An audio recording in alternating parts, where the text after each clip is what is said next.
ಎಲ್ರಿಗೂ ನಮಸ್ಕಾರ ಸ್ನೇಹಿತರೆ. ಅಕ್ಟೋಬರ್ನಿಂದ ಈ 5 ಪ್ರಮುಖ ನಿಯಮಗಳು ಬದಲಾಗುತ್ತೆ, ಆಡ್ ಆಗುತ್ತೆ. ಹಾಗಾದ್ರೆ ಅಕ್ಟೋಬರ್ನಿಂದ ಬದಲಾಗ್ತಕ್ಕಂತ ಆ 5 ಪ್ರಮುಖ ನಿಯಮಗಳು ಏನು, ಯಾವೆಲ್ಲ ವಿಚಾರದಲ್ಲಿ ಏನೆಲ್ಲ ಬದಲಾವಣೆಗಳಾಗುತ್ತೆ, ಅದರ ಬಗ್ಗೆ ಇವತ್ತಿನ ವಿಡಿಯೋದಲ್ಲಿ ನಾನು ನಿಮ್ಗೆ ತಿಳಿಸ್ತಾ ಹೋಗ್ತೀನಿ. ಅದಕ್ಕಿಂತ ಮೊದಲು ಸ್ನೇಹಿತರೆ, ಕರ್ನಾಟಕ ನ್ಯೂಸ್ 9ಗೆ ಸ್ವಾಗತ. ನಾನು ವಿಮಲಾ ನಾಗರಾಜ್. ಸ್ನೇಹಿತರೆ, ಅಕ್ಟೋಬರ್ 1ರಿಂದ railway ticket, NPS, LPG, cylinder ಬೆಲೆ, ಆನ್ಲೈನ್ ಗೇಮಿಂಗ್ ಅಲ್ಲಿ ಇರ್ತಕ್ಕಂತ ಕಾನೂನುಗಳು ಮತ್ತೆ EPF ಹಣ ಹಿಂಪಡೆಯುವಿಕೆಯಲ್ಲಿ ಒಂದಷ್ಟು ಹೊಸ ನಿಯಮಗಳು ಜಾರಿ ಆಗುತ್ತೆ ಅಂತ ಹೇಳಲಾಗ್ತದೆ. ಈ ಒಂದು ಬದಲಾವಣೆಗಳು ನಮ್ಮ ತಿಂಗಳ ಬಜೆಟ್ ಮತ್ತೆ ದೈನಂದಿನ ಜೀವನದ ಮೇಲೆ ಒಂದಷ್ಟು ಪರಿಣಾಮವನ್ನ ಬೀರ್ತಾ ಹೋಗುತ್ತೆ. ಹಾಗಾದ್ರೆ ಸೆಪ್ಟೆಂಬರ್ ತಿಂಗಳ ಕೊನೆಯಲ್ಲಿ, ಅಕ್ಟೋಬರ್ ತಿಂಗಳ ಆರಂಭದಲ್ಲಿ ಬದಲಾಗ್ತಕ್ಕಂತ ಆ ನಿಯಮಗಳಾದ್ರೂ ಏನು, ಅದರ ಬಗ್ಗೆ ಒಂದೊಂದೇ ಡೀಟೇಲ್ಸ್ ಅನ್ನ ಕೊಡ್ತಾ ಹೋಗ್ತೀನಿ.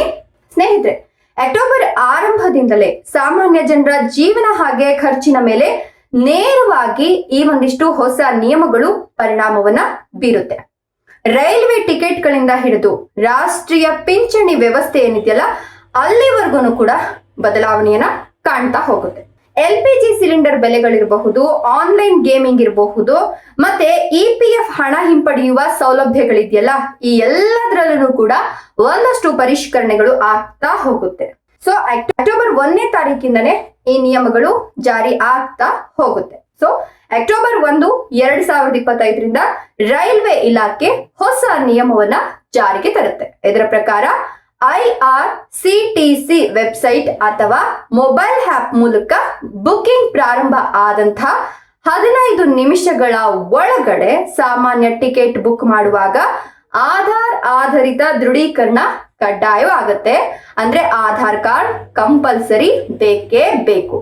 ಈ ಕ್ರಮದಿಂದ ನಕಲಿ ಬುಕಿಂಗ್ಗಳು ಆಗುತ್ತಲ್ಲ, ಅಂದ್ರೆ ಯಾರ್ಯಾರು ಒಂದಷ್ಟು ಜನ ಏನ್ ಮಾಡ್ತಾರೆ ಅಂದ್ರೆ ನಕಲಿ ಬುಕಿಂಗ್ ಗಳನ್ನ ಮಾಡ್ಬಿಡ್ತಾರೆ. ಸೊ ಆ ನಕಲಿ ಬುಕಿಂಗ್ ಗಳನ್ನ ಕಂಡುಹಿಡಿಬೇಕು ಅಂತ ಹೇಳಿದ್ರೆ ಆಧಾರ್ ಕಾರ್ಡ್ ನ ಕಡ್ಡಾಯ ಮಾಡಿದ್ರು ಅಂತ ಹೇಳಿದ್ರೆ, ಒಂದ್ಸಲ ಆಧಾರ್ ಕಾರ್ಡ್ ನಂಬರ್ ಅನ್ನ ಹಾಕಿದ್ವಿ ಅಂತ ಹೇಳಿದ್ರೆ ನೆಕ್ಸ್ಟ್ ಬುಕಿಂಗ್ ಗೆ ಆಧಾರ್ ನಂಬರ್ ತೆಗೆದುಕೊಳ್ಳೋದಿಲ್ಲ. ಸೊ ಈ ಒಂದು ನಕಲಿ ಬುಕಿಂಗ್ ಅನ್ನ ತಡೆಗಟ್ಟಲಿಕ್ಕೋಸ್ಕರ ಈ ಒಂದು ನಿಯಮವನ್ನ ಜಾರಿಗೆ ತಂದಿದ್ದಾರೆ. ಸೊ ಒಬ್ರು 10 ಟಿಕೆಟ್ ಮಾಡ್ತಾರೆ, 15 ಟಿಕೆಟ್ ಮಾಡ್ತಾರೆ, ಇನ್ಮೇಲೆ ಹಂಗ್ ಮಾಡ್ಲಿಕ್ಕೆ ಬರೋದಿಲ್ಲ. ಒಬ್ರು 1 ಟಿಕೆಟ್ ಅನ್ನ ಬುಕ್ ಮಾಡಬಹುದು. ಸೊ ನಿಜವಾದ ಪ್ರಯಾಣಿಕರು ಯಾರು ಇರ್ತಾರಲ್ಲ, ಅವರಿಗೆ ಟಿಕೆಟ್ ಸಿಗ್ಬೇಕು ಅನ್ನೋ ಕನಸಿನಿಂದ ಈ ಒಂದು ನಿಯಮವನ್ನ ಅಥವಾ ಕ್ರಮವನ್ನ ಕೈಗೊಳ್ಳಲಾಗಿದೆ. ಸೊ ಈಗ ರೈಲ್ವೆ ನಿಯಮಗಳು ಹೆಚ್ಚಿನ ಪಾರದರ್ಶಕತೆಯನ್ನ ಈ ಒಂದು ಉದ್ದೇಶದಿಂದ ಒಳಗೊಳ್ಳುತ್ತೆ. ಇನ್ನು ರಾಷ್ಟ್ರೀಯ ಪಿಂಚಣಿ ವ್ಯವಸ್ಥೆಯಲ್ಲಿ ಅಂದ್ರೆ NPS ಅಲ್ಲಿ ಹೊಸ ಬದಲಾವಣೆ ಆಗತ್ತೆ. ಪಿಂಚಣಿ ನಿಧಿ ನಿಯಂತ್ರಣ ಮತ್ತು ಅಭಿವೃದ್ಧಿ ಪ್ರಾಧಿಕಾರ ಅಕ್ಟೋಬರ್ 1ರಿಂದ ರಾಷ್ಟ್ರೀಯ ಪಿಂಚಣಿ ವ್ಯವಸ್ಥೆಯಲ್ಲಿ ಮಹತ್ವದ ಬದಲಾವಣೆಯನ್ನ ತರ್ತಾ ಇದೆ. ಬಹು ಯೋಜನೆ ಚೌಕಟ್ಟು, multiple scheme framework MSF ಅಂತ ಹೇಳ್ಬಿಟ್ಟು ಈ ನಿಯಮನ ಈಗ ಜಾರಿಗೆ ತರಲಿಕ್ಕೆ ಹೊರಟಿದೆ. ಇದರ ಮೂಲಕ ಸರ್ಕಾರೇತರ ವಲಯದ ಚಂದಾದಾರರು ಈಗ ಒಂದೇ ಪ್ಯಾನ್ ಅಥವಾ TRAN ಅಡಿಯಲ್ಲಿ ಹಲವು ಯೋಜನೆಗಳಿಗೆ ಹೂಡಿಕೆಯನ್ನ ಮಾಡಬಹುದು. ಈ ಬದಲಾವಣೆಯಿಂದ ಹೂಡಿಕೆದಾರರಿಗೆ ಹೆಚ್ಚಿನ ಒಂದು ಆಯ್ಕೆಗಳು ಸಿಗತ್ತೆ. ಸೊ ನಿವೃತ್ತಿ ನಿಧಿ ರೂಪಿಸುವಲ್ಲಿ ಸ್ವತಂತ್ರವನ್ನ ಕೂಡ ಕಂಡುಕೊಳ್ತಾರೆ. ಅಂದ್ರೆ ಒಂದೇ ಕಡೆ ಹೂಡಿಕೆ ಮಾಡ್ಬೇಕು ಅನ್ನೋದೇನಿರಲ್ಲ, ಒಂದಷ್ಟು ಯೋಜನೆಗಳಿರುತ್ತೆ. ಆ ಯೋಜನೆಗಳಲ್ಲೂ ಯಾವ ಯೋಜನೆ ಬೇಕೋ ಆ ಯೋಜನೆಗೆ ಈ ಒಂದು ನಿಯಮ ಬದಲಾವಣೆಯಿಂದ ನೀವು ಹೂಡಿಕೆಯನ್ನ ಮಾಡಬಹುದು. ಸೊ ನೀವು ಸ್ವತಂತ್ರರಾಗ್ತೀರಾ. LPG ಸಿಲಿಂಡರ್ ದರದಲ್ಲಿ ಬದಲಾವಣೆ ಆಗುತ್ತೆ.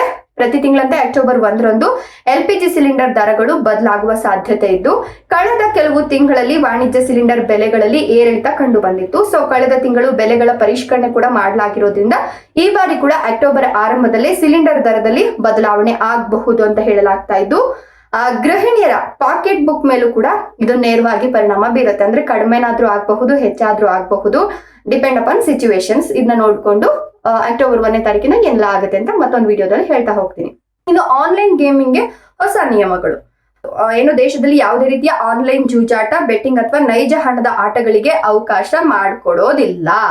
ಸರ್ಕಾರವು ಸ್ಪಷ್ಟವಾಗಿ ಕಾನೂನಿನಲ್ಲಿ ಈ ಬಗ್ಗೆ ಹೇಳಿದ್ದು, ಕೇವಲ ಕಾನೂನಾತ್ಮಕ ಮತ್ತೆ ಸುರಕ್ಷಿತ ಆನ್ಲೈನ್ ಗೇಮ್ಸ್ ಯಾವುದೇ ಇರುತ್ತಲ್ಲ ಅದನ್ನ ಮಾತ್ರ ಆಡಬಹುದು. ಅದು ಬಿಟ್ಟು ಅಕ್ರಮವಾಗಿ ಆರ್ಥಿಕ ನಷ್ಟವನ್ನ ಉಂಟು ಮಾಡ್ತಕ್ಕಂತ ವ್ಯಸನದಿಂದ ಅಂದ್ರೆ ವ್ಯಸನಕ್ಕೆ ಒಳಗಾಗ್ತಕ್ಕಂಥ ಗೇಮಿಂಗ್ಗಳು ಯಾರಿರ್ತಲ್ಲ ಅದೆಲ್ಲ ಮಾಡಂಗಿಲ್ಲ. ಆರ್ಥಿಕ ನಷ್ಟ ಮತ್ತೆ ವ್ಯಸನದಿಂದ ರಕ್ಷಿಸ್ತಕ್ಕಂಥ ಗುರಿ ಹೊಂದಿರತಕ್ಕಂಥ ಗೇಮಿಂಗ್ಗಳು ಯಾವ್ದಿರುತ್ತಲ್ಲ ಅದನ್ನ ಬೇಕಾದ್ರೆ ಮಾಡ್ಕೊಳ್ಬಹುದು. ಇನ್ನು EPF ಹಣ ಹಿಂಪಡೆಯುವ ಹೊಸ ಸೌಲಭ್ಯ ಕೂಡ ಇದೀಗ ಜಾರಿ ಮಾಡಲಾಗ್ತಿದೆ. ದೀಪಾವಳಿ ಹಬ್ಬಕ್ಕೂ ಮುನ್ನನೇ EPF ಖಾತೆದಾರರಿಗೆ ಸಂತಸದ ಸುದ್ದಿ ಅಂತ ಹೇಳಬಹುದು. ಅಕ್ಟೋಬರ್ 10 ರಿಂದ 11 ಒಳಗಡೆಗೆ ಕಾರ್ಮಿಕ ಉದ್ಯೋಗ ಸಚಿವಾಲಯ ಸಭೆಯಲ್ಲಿ EPFO 3.0 ಅಡಿಯಲ್ಲಿ ATMಗಳ ಮೂಲಕ ನೇರವಾಗಿ ಈ ಒಂದು PF ಹಣ ಏನಿರುತ್ತಲ್ಲ ಆ PF ಹಣವನ್ನ ಹಿಂಪಡೆಯೋ ಅವಕಾಶವನ್ನ ಕೊಡೋಕೆ ನಿರ್ಧಾರವನ್ನ ಮಾಡಲಾಗಿದೆಯಂತೆ. ಸೊ ಈ ಕ್ರಮ ಜಾರಿ ಆಯ್ತು ಅಂತ ಹೇಳಿದ್ರೆ ATM ನಿಂದಲೇ ಹಣವನ್ನ ನೀವು ಸರಳವಾಗಿ ತೆಗೆದುಕೊಳ್ಳಬಹುದು. ಸೊ ಈ ಒಂದು 5 ನಿಯಮಗಳು ಬದಲಾವಣೆ ಆಗ್ತಾ ಇದೆ. ಅಕ್ಟೋಬರ್ 1ನೇ ತಾರೀಕಿಂದಲೇ ಇದೆಲ್ಲ ಜಾರಿ ಆಗುತ್ತೆ. ಮತ್ತಷ್ಟು ಯಾವೆಲ್ಲ ಜಾರಿ ಆಗುತ್ತೆ, ಯಾವೆಲ್ಲ ಇನ್ನೊಂದಷ್ಟು ದಿನ ಟೈಮ್ ತಗೊಳುತ್ತೆ, ಇದ್ರ ಬಗ್ಗೆ ಹೇಳ್ತಾ ಹೋಗ್ತೀನಿ. ಅದಕ್ಕಿಂತ ಮೊದಲು ಸ್ನೇಹಿತರೆ, ನಮ್ಮ ಒಂದು ವಿಡಿಯೋ ಬಗ್ಗೆ ನಿಮ್ಮ ಅನಿಸಿಕೆ ಅಭಿಪ್ರಾಯಗಳನ್ನ ಕಮೆಂಟ್ ಬಾಕ್ಸ್ ನಲ್ಲಿ ಕಮೆಂಟ್ ಮಾಡ್ತಾ ಹೋಗಿ. ಹಾಗೆ ವಿಡಿಯೋ ಇಷ್ಟ ಆದ್ರೆ ಲೈಕ್ ಕೊಟ್ಟು ಶೇರ್ ಮಾಡಿ. ತಪ್ಪದೆ ನಮ್ಮ ಚಾನಲ್ ಅನ್ನ ಸಬ್ಸ್ಕ್ರೈಬ್ ಮಾಡ್ಕೊಳ್ಳಿ. Thank you.